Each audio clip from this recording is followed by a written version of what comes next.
Oh, it's so nice to have Suzuki in your head. DT Suzuki's the best, man. I was out there shooting in the barn, missed like four in a row. Just like, what the hell? You're getting tired. Okay. And you know how, like, you sit there and think, well, you got to shoot through tired because if you're playing in the game and the other guy's tired and you're tired, you got to make the last shot. Suzuki's like, when you're tired, rest. Oh, okay. So I didn't make my last shot. Well, I did make my last shot, but just grabbed the ball, set it down, and said, "Yeah, I exercised. I'm tired. Okay, I'm gonna rest." Shit was funny, man. I was like, "Earl, what?" So it's funny because when I listen to my videos that I make, I'll say something like, the thing about doing the same thing over and over again, expecting different results, and I said same results. I screwed up, right? But people know what I meant. Einstein's definition of sanity. Like these people bringing Santa and the Grinch in a helicopter for people to do trained consumerism, and you're like, hey, old Saint Nicholas would be proud of you guys. What about Dr. Seuss? What about Dr. Seuss? Dr. Seuss sold lots of books and did things worked for propaganda during World War II. Yeah, so he wasn't always necessarily straight on up there. He kind of lost his mind and tried to put it back together, and then sold a bunch of children's books trying to do it. And that's the truth. The day I was checking the mail, and I was sitting there and talking about how they have all this dysfunction about cancer on the sports channels. So Jim Valvano was just as dysfunctional as John Capoletti. Oh, I play football and do this, and I won this rock award for these multimillionaires and now billionaires for my brother who got a disease and can't survive this hell and died. Why don't you stand up for the Lord's Prayer? Anyway, I don't understand. Okay, never give up, never quit. Keep raising money to have people assimilate to a toxic environment that's denying the Lord's Prayer. Okay, and you guys are all excited, the Victory Foundation and donate and wowie, wowie, blowie, we're going to be diaper dandy, wandy, slammy, whoopie dooies, making millions of dollars for our universities that say they love Jesus and he's their God, whoopie doopie snoopy. You're like, fuck, Red Baron ass motherfuckers. They're crazy. Okay, and you're like sitting there in the barn just shooting, right?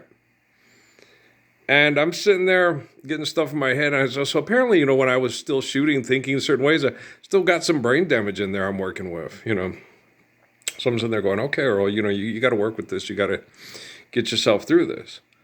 If it's me and people close to me that help me through, and then we correct the technology because it's working through one man because everybody's praying, all the power and glory goes to the line of Jesus Christ, then that's what I got to focus on. I got to focus on me and the people that help me through and keep me sane. And then just getting the technology to, it's hard because the people that I said created the other day, I meant invent. Sorry, invent. Yeah. All you assholes thinking you're being created invented this environment for us all to be murdered in over make-believe money. You proud of that? They are. I'm so proud of what I've done for this make-believe money that gets people mass murdered. Wow. And you sit and you watch these people and they're nuts. And the kid, the Mangione kid, it's because he had a bad back and can't enjoy sex. That's why he killed that guy. He's a rich kid. He has a bad back and can't enjoy sex. So he murdered a CEO because he expected better health care out of him. Because he can't enjoy sex. It's like, oh shit, fuck. And right after COVID, after getting fired from my job with what happened to me, I said, I can't enjoy so much.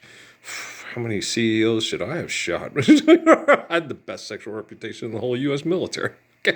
Sons of baskets. No,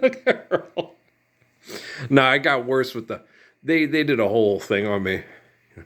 Physically, when I was at my sexual peak, I was in the military, then I married Stephanie, and then I tried to, deal with the stuff with Stephanie, and then I got abused, and I married Amy. Still in pretty good shape, and then Amy was one of those type of people that, we all have to do things her way. So eat fatty foods, do this and that. It has to be her idea. Well, Steffi's that way too. Anyways, have you ever met a woman that it doesn't have, that's, if you meet a woman, okay, that you can be intelligent with and she will accept it, and then it doesn't have to be her idea, tell her to Al Green me. Call me, call me, call me the moment you get there. Because let me think. Miriam had some of that in her, where she would sit there and I would tell her things. You think you're so, and then she'd come back and say, you're right. And I was 5 years older than her. She was 5 years older than me. And she used to come back, and that's why Mom liked her so much. Because she could admit when she was wrong, and she would tell Marianne, because Mom thought that too. Well, he is a genius. Well, he's got to do this, and Mom probably would, because she read my writings and thought I was probably going to be one of the greatest writers of all time. And it was just my dream notebooks about my relationship with Yolanda and what I was going through, being in the service, being away from my home and my family. And she just, wow, some of the best stuff I've ever read. I never thought men could think this way. And I was like, wow, that's pretty neat. I mean, that's quite a compliment, right? And so, especially by a woman that had lost trust in a lot of trust in men, you can't have faith in men. You have faith in God. And if you marry a man who has faith in God, he's a lot easier to trust. Well, you can trust him, because there are some people that think they have faith in God, but they don't. They're Judas. They have a bag of silver at their feet and their body hanging from a tree, and they killed themselves with their own ego. And most of you all say you love Jesus. If you say Jesus is your God and you love Jesus for dying for you, you have a bag of silver at your feet and you're hanging from a tree, and you're gonna kill yourself with your ego, cradle to grave. Life's eternal, grace is infinite. It's that easy. Okay. And so it's nutso. But I was sitting there in the barn, and they always try to screw with me at the music and stuff about the Jennifer Lopez thing. I was like, you just don't want to go there. You guys don't want to go there. And it's like, well, because I talked the other night when I was in the tub about the women in Japan that talked to me in the tub that cried about what they did to my beautiful body. And then we had talked about, but they're going to kill you. The people in the Japanese government see you as betraying their people, trying to focus on the perfect Father and the perfect Spirit of the perfect Father, which is Jesus Christ, and the man in the United States born to Ralph and Mary. I was focus on him because he's more correct than Hirohito and the people that run the Japanese government that invade your houses with technology to manipulate you with money. Yeah, I could see why those were. And then these women, I was like, but your kids are like, some are 5 and 7, and they're going to kill them too. And their replies, of course, life is eternal and grace is infinite. We train our children, if they keep trying to get you to, deny him, just like with Al Hassan. Beat him for 3 days and say recant, and on the 3rd day you kill him if he doesn't recant. So it's like they would teach their 5-year-old kid to be like Al Hassan. Why? Because life is eternal and grace is infinite. It'd be better to have your 5-year-old child be beat to death by Hirohito and his perverts, and all those perverts call themselves Muslims in Syria and Israel and Gaza and wherever. Okay, it'd be better to have them kill your 5-year-old child standing up for the Lord's Prayer than it would be for him to deny the Lord's Prayer and live, through family 1,000 years denying the Lord's Prayer, but living to be 114 years old all their ancestors and their descendants. And I'm like, oh my gosh, that's true. Yeah, and now that's sad.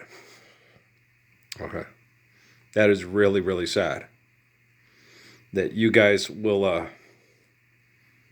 do what you do. It was very sad when they told me about that. It's like, gosh, that they have to raise their kids, okay, to tell some asshole in Japan. And we were sitting there thinking and talking about it in my head with Suzuki and the women. And because, he told me, you might want to think about going to Japan when you get done with all this. I was like, I don't know. We'll see. I got a good son here. And, there's women all over the world. I'm sure there's women intelligent enough to understand me. I'm sure there's women beautiful enough to appreciate me and love me. I'm sure, I'm not worried about that. I'm not, that's not what my focus is. My focus is the children inheriting the Lord's Prayer and their parents accepting that inheritance and and sharing it together. So I'm not really focused on that much. I know it's a healthy part of life to have a romantic life. I remember one time when I watched that movie, Last Samurai, and all the historians were saying how romanticized that story is. Like, there's nothing fucking romantic about that story. Where's the guy who gets up to live the Lord's Prayer of Jesus Christ and isn't willing to, kill or be killed so we can all live it, getting up without fear to teach the emperor how to be like Jesus Christ? Where's Algren's son, pile of shit's son, when even Katsumoto and his kid aren't that way?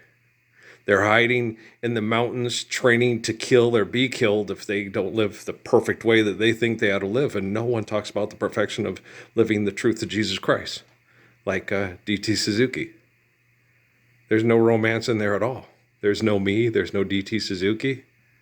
Now, D.T. Suzuki is fun, and he's more fun than that hot model who plays Ken Watanabe's kid. And he's a lot better person, braver, stronger, more kind, more caring, and more fun than Ken Watanabe's character. And I make Algren's character like, well, just go drink yourself to jump off the Tallahatchie Bridge there, Billy Joe McAllister. You know what I mean? So that's the way they are, okay? So you guys got to understand, you got to be your own savior. Because when the technology is corrected and it's helping us share the beauty of the Lord's Prayer worldwide, I can't save you from getting upset about it and going committed suicide because you can't be the center of attention for fuck money. So you got to be your own savior. Okay, Judas? See that bag hanging at your feet? Right now, tonight in your dreams, you're hanging from a tree and you can't get loose. All right, peace.